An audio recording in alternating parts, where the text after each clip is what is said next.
አመሰግናለሁ። የተከበሩ አፈ ጉባኤ፣ ክቡር ጠቅላይ ሚኒስትሩንም ለጊዜያቸው ማመስገን ፈልጋለሁ። ጥያቄን እንደሚከተለው በንባብ አቀርባለሁ። ሀገራችን ዛሬ ያጋጠሟት ውስብስብ ችግሮች፣ ተግዳሮቶችና ስጋቶች ፖለቲካ ወለድ ሲሆኑ መፍትሄያቸውም ፖለቲካዊ እንጂ የጠመንጃ አፈሙዝ ሊሆን አይገባም።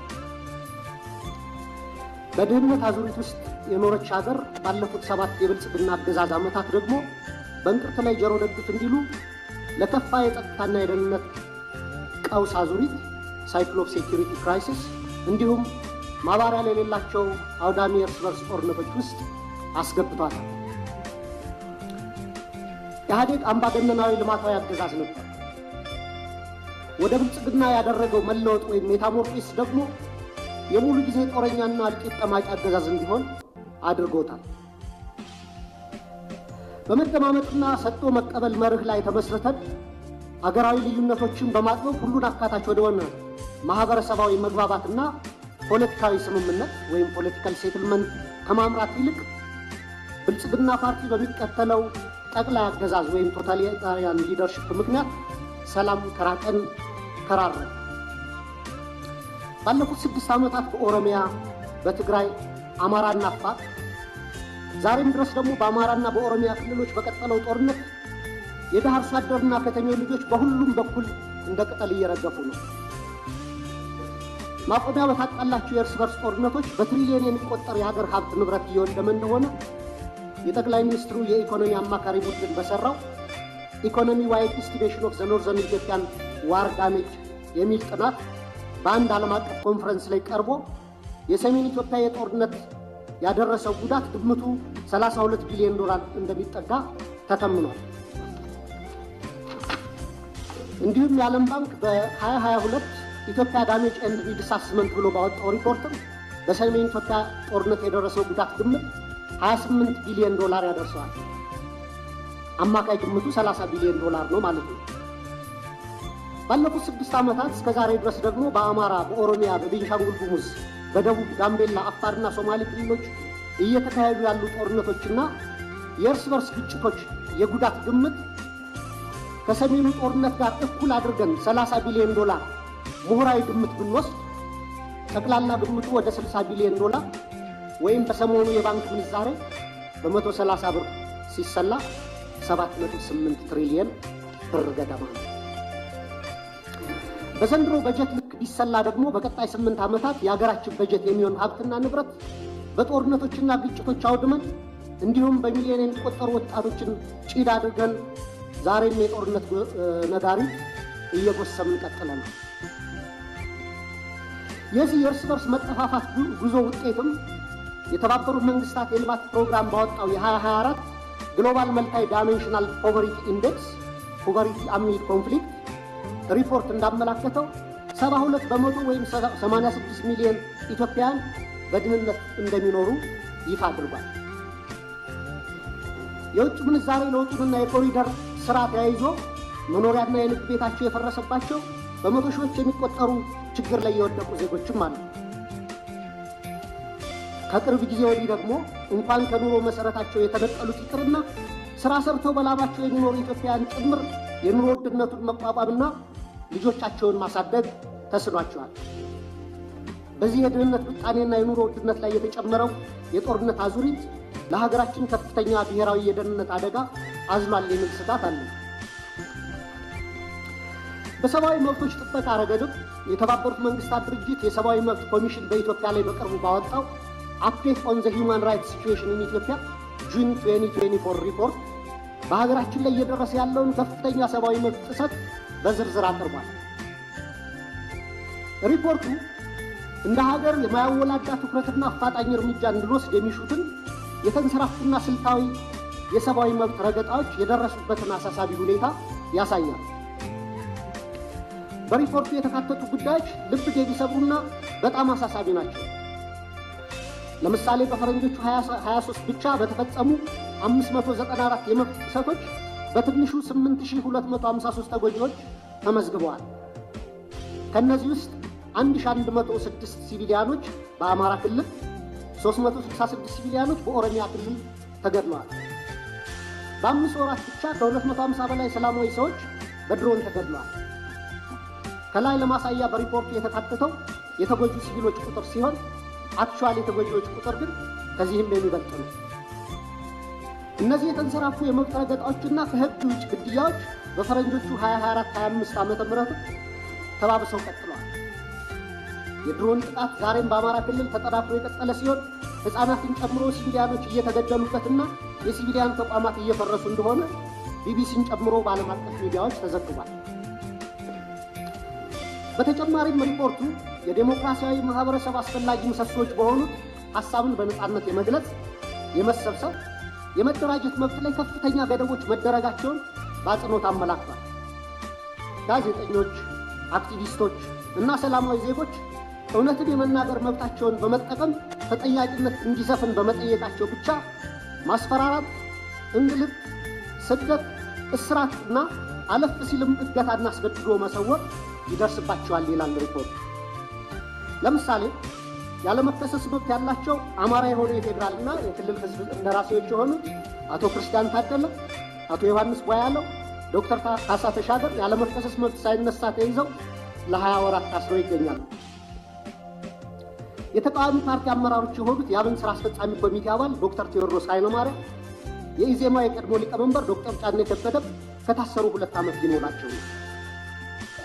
በተመሳሳይ በርካታ የአማራ ጋዜጠኞች እንደ ምሳሌ መስከረም አበራ፣ ገነት አስማማ፣ ጋዜጠኛ ጎበዜ ሲሳይ፣ ጋዜጠኛ አባይ ዘውዱ፣ ጋዜጠኛ ዳዊት በጋሻውና ቴዎድሮስ ንብረት፣ የአማራ ምሁራን የሆኑት ዶክተር ወንዶሰን አሰፋ፣ ረዳት ፕሮፌሰር ሲሳዩ ብቸው፣ ፕሮፌሰር ማረጉ ቢበይድ፣ ዶክተር ዘሪሁን ባህሪ፣ ዶክተር መሰረት ቀለመወርቅ፣ ዶክተር ገብረአብ አረሙ፣ ረዳት ፕሮፌሰር ዳኛ አበበን የመሳሰሉ ምሁራን እና ጠበቃ ለሊ ምረቱና ጠበቃ ኤርሚያስ መኩሪያ አይነት የህግ ባለሙያዎች እንዲሁም የመንግስት ሰራተኞችና ወጣቶች በአጠቃላይ 182 የሚደርሱ አማራዎች በ25 የሽብርና ህገ መንግስታዊ ወንጀሎች መዝገብ ተከሰው ያለ ፍትህ ለ20 ወራት በፍርድ ቤት ይመላለሳሉ። የዘገየ ፍትህ እንደተነፈገ ይቆጠራል እንዲሉ የፍትህ ስርዓቱ ዛሬም ቀልጣፋና ፍትሃዊ ውጤት ማምጣት እንዳልቻለ አመላካች ነው። በኢህአዴግ ጊዜ ይደረግ እንደነበረው ሁሉ ፍርድ ቤት በተደጋጋሚ ይመላለሳሉ። ፍትህ ግን እንደ ሰማይ ርቋቸዋል። በጦር ሜዳ እያዋጉ ተይዘው የታሰሩ የህወሓት አመራሮችን በአጭር ጊዜ የፈታ መንግስት በገዢው ፓርቲ አሰራሮች ላይ የሰላ ትችት የሚሰነዝሩ አማራዎችን ይህን ያህል ጊዜ ያለ ፍርድ ማሰር የገዢውን ፓርቲ አባላት ጠርን ፖሊሲዎች በግላጭ የሚያሳይ ነው። የአማራ ክልሉ ጦርነት ተከትሎ ለ10 ወራት የቆየ አስቸኳይ ጊዜ አዋጅ በታወጀበት ባለፉት 20 ወራት ውስጥም በሺዎች የሚቆጠሩ አማራዎች መታወቂያቸው እየታየና በብሔር እየተለዩ ኢተኒክ ፕሮፋይሊንግ እየተደረጉ ታስረዋል። ኢሰብአዊ ለሆኑ አያያዞች መጋለጣቸውንም መንግስታዊ የመብቶች ተቋም ኢሰመቁና ዓለም አቀፍ ድርጅቶች ጭምር ገልጸውታል። የአስቸኳይ ጊዜ አዋጅ ከተጠናቀቀ በኋላ ባለፈው ወር በመዲናችን እስከተካሄደው የአፍሪካ መሪዎች ጉባኤ ድረስ የአማራ ልጆች ጅምላ እስር አልቆመም። የተባበሩት መንግስታት ድርጅት የሰብአዊ መብቶች ኮሚሽን ባወጣው ሪፖርት ውስጥ የተካተቱ አብዛኛዎቹ የመብት ጥሰቶች መንግስታዊ ተቋም በሆነ የኢትዮጵያ ሰብአዊ መብቶች 2016 ሪፖርት በምርመራ ጭምር የተረጋገጡ ናቸው። በተጨማሪም ኢሰመጉ፣ አምነስቲ ኢንተርናሽናል፣ ሂውማን ራይትስ ዋች፣ ሲፒጄ እና የአውሮፓ እና የአሜሪካ ኤምባሲዎች ጭምር ባወጣቸው ሪፖርቶች እና መግለጫዎቻቸው አሳሳቢነታቸውን ገልጸዋል። መንግስታዊ ኢሰመጉ ጥቅምት 13 2017 ባወጣው ሪፖርትም በአዲስ አበባ በአማራና በኦሮሚያ ክልሎች የተለያዩ አካባቢዎች በርካታ ዜጎች ያስገድዶ መሰወር ወይም ፎርስድ ዲስአፒራንስ ሁኔታ ሊያቋቁም በሚችሉ እና ያሉበት ሳይገለጽ በተራዘመ እስር ውስጥ እንደሚገኙ ተመላክቷል። የፖለቲካ ምህዳሩን ስናይ ደግሞ ተዘግቶ ምንም አይነት የተቃውሞ ድምጾች እንዳይሰሙ ከፍተኛ የመብቶች መቃ እየተፈጸመ ሲሆን በብልጽግና የሴፍቲኔት ፓኬጅ ውስጥ ያልተካተቱ ጥቂት የተቃውሞ ድምጾችን ሳፎኬት ተደርገው በደመነፍስ ለመተንፈስ እየተፍጨረጨሩ ነው። እነዚህ ሁሉ ዓለም አቀፍና ሀገር አቀፍ ተቋማት የሀገራችን የሰብአዊ መብት አያያዝ አስስቧቸው ሪፖርታቸውን የሚያወጡት የሚመለከታቸው የመንግስት አካላት ትኩረት አድርገው ችግሮች እንዲፈቱ እንዲያደርጉና መንግስቶም አፋጣኝ እርምጃ ወስዶ እንዲስተካከሉ እንዲሁም ተጠያቂነት እንዲሰፍን ነው። የህዝብ ተወካዮች ምክር ቤትም አንድም ቀን እንኳን ሁኔታውን በተመለከተ በምክር ቤቱ ስብሰባዎች አጀንዳ አድርጎ አለመወያየቱ፣ ሁኔታውን በተመለከተም በአስፈጻሚው ላይ በቂ ክትትልና ቁጥጥር አለማድረጉ፣ በህገ መንግስቱ በተሰጠው ስልጣን መሰረት አንድም የእርምት እርምጃ አለመውሰዱ በታሪክና በትውልድ ፊት ተጠያቂ የሚያደርገው ነው። የተከበሩ አፈ ጉባኤ፣ ክቡር ጠቅላይ ሚኒስትር፣ ከላይ ያለውን የሀገሪቱን ነባራዊ ሁኔታ የተመለከተ ረጅም ትችት ያቀረብኩት ለጥያቄ መቅድም እንዲሆነኝ እንጂ መቼም ብልጽግና ስለ ሀገራዊ ችግሮቻችን አላይም፣ አልሰማም፣ አልናገርም ካለ ውሎ ማደሩ ጠፍቶኝ አይደለም። ብልጽግና የሚታየው ጦርነት፣ የሚሰማው የቄስ ሞገሴዎችን ከንቱ ውዳሴ፣ ከተናገረም ወይ ደረት ፕሮፓጋንዳ ወይም ነጭ ውሸት ነው። በመካከል የከሱና የመነመኑ እውነቶች የሉም ማለት ግን አይደለም። ወደ ጥያቄ ስገባ ባለፉት 7 ዓመታትና ከዚያም በፊት ባሉ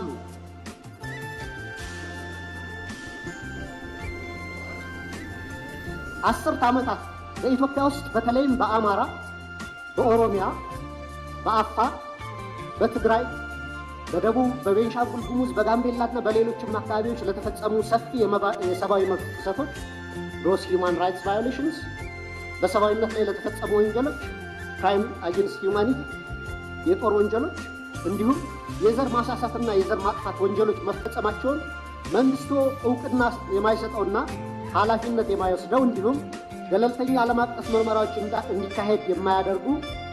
እንዲካሄድ የሚደረጉ ጥሪዎችን የሚያጣጥለው ለምንድን ነው? የሽግግር ፍትህ ከመጀመሩ በፊት እነዚህ ወንጀሎች በገለልተኛ ዓለም አቀፍ ተቋማት ተመርምረው የተፈጸሙ ወንጀሎች እንዲለዩ አትሮሲቲ ዲተርሚኔሽን እና በስማቸው እንዲጠሩ መደረግ አለበት። ከዛም ጥፋት ፈጻሚዎችን ለፍርድ ማቅረብና ተጎጂዎችን መካስ ወዘተ የሽግግር ፍትህ ሂደቱ አካል እንዲሆኑ ሊደረግ ይችላል። እንደ ሀገራዊ ምክክር ኮሚሽን አይነት ሂደቶችን የሀገራችንን ችግሮች እንዲፈቱ ከልብ የምንፈልግ ከሆነ በአማራና በኦሮሚያ ክልል እየተካሄዱ ያሉ ጦርነቶች፣ አውዳሚ ወንድማማች ጦርነቶች በአስቸኳይ እንዲቆሙ ሳይለንሲንግ ዘገንስ መደረግ አለበት። የሰሜኑን ጦርነት እንዲቆም ያደረገው ዋነኛው አካል የፌዴራል መንግስቱ ሲሆን አሁንም በተለያዩ የሀገሪቱ አካባቢዎች ያሉ ጦርነቶችን የማስቆም ተቀዳሚ ኃላፊነቱ የሞራልና የታሪክ ተጠየቅም የሚወድቀው በፌዴራል መንግስቱ ላይ ነው። መንግስታዊ ያልሆኑ ተፋላሚዎች ኃላፊነታቸው በሁለተኛ ደረጃ የሚታይ ነው። ዘመናዊ የሀገራችን ታሪክ ብናይ እንኳን ለ100 ዓመታት የፖለቲካ ችግሮቻችን በጠመንጃ አፈሙዝ ለመፍታት የሄድንበትና ዛሬም የቀጠልንበት መንገድ የዓለም ጭራ የሌሎች ሀገራት መሳቂያና መሳለቂያ ያደረገን ችግር ሲሆን ከዚህ የግጭትና የጦርነት አዙሪት በአስቸኳይ ካልወጣን እንደ ሀገር ለመቀጠል የምንችልበት ምንም ማስተማመኛ የለም። በዚህ ረገድ መንግስት ዋነኛ ኃላፊነት ይኖርበት እንጂ የአማራ ፋኖ ኃይሎችና የኦሮሞ ነጻነት ሰራዊትም ጦርነቶችን ለማስቆምና የሚታገሉላቸው ዓላማዎች በሰላማዊ መንገድ እንዲመለሱ ማድረግ የሚቻልባቸውን ዕድሎች ሁሉ አሟጠው እንዲመለከቱ፣ ለሰላም ለሚደረጉ አገራዊ ሆነ ዓለም አቀፋዊ ጥሪዎችና ጥረቶች መሳካትም የድርሻቸውን እንዲወጡ በወከለኝ የባህር ዳር ከተማ ህዝብ በመላ ኢትዮጵያና በራሴ ስም ጥሪ ማቅረብ እፈልጋለሁ። በጣም አመሰግናለሁ። እናመሰግናለን።